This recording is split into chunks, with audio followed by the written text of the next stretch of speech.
নীলফামারীতে উঠতে শুরু করেছে মৌসুমি ফল। সরবরাহ কম থাকায় প্রথম দিকে চড়া দামে এসব ফল কিনছেন ক্রেতারা।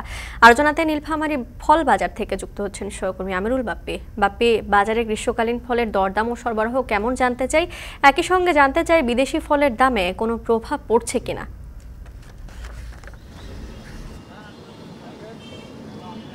বর্ণা, মাত্র এই মৌসুমের যে মৌসুমি ফল, গ্রীষ্মকালীন যে মৌসুমি ফল, সেটা হলো আম, এবং এই সময়টাতে ওঠে হচ্ছে ড্রাগন ফল। যদিও ড্রাগন বিদেশি ফল বলে, কিন্তু এখন দেশে প্রচুর পরিমাণে চাষ হচ্ছে, তাই ড্রাগনও এখন দেশি ফল হিসেবে ধরা হয়। তো আম আর ড্রাগনই এখন মূলত বাজারে আছে দেশি ফল হিসেবে।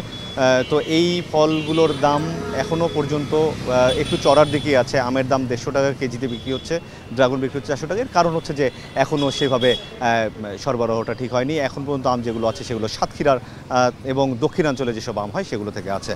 আর ড্রাগনটাও একদম মৌসুমের প্রথম কিছুদিন আগে ড্রাগন আসা শুরু করেছে। তো সেই হিসেবে এখন পর্যন্ত এই ফলগুলো এখনও পর্যন্ত বাজারে যে অ্যাভেলেবেল হওয়ার কথা সেই স্বাভাবিকভাবে আসেনি। ব্যবসায়ীরা বলছেন যে রাজশাহীতে আজকে থেকে আম পাড়া যেমন শুরু হয়েছে, এই রাজশাহীর আমগুলো যখন এদিকে চলে আসা শুরু করবে তখন আমের দামটা কমে যাবে। এবং এই অঞ্চলের উত্তরবঙ্গের সবথেকে সুস্বাদু যেটি ফল লিচু, সেই লিচুটি বাজারে আসতে এখনও 10-15 দিন সময় লাগবে। তো লিচুটি যখন আসবে তখন আরও ভরপুর হয়ে উঠবে এই ফলের বাজার।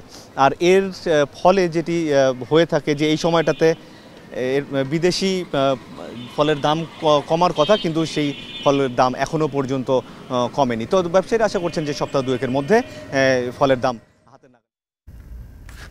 নীলফামারী থেকে যুক্ত ছিলেন আমিরুল বাপ্পি।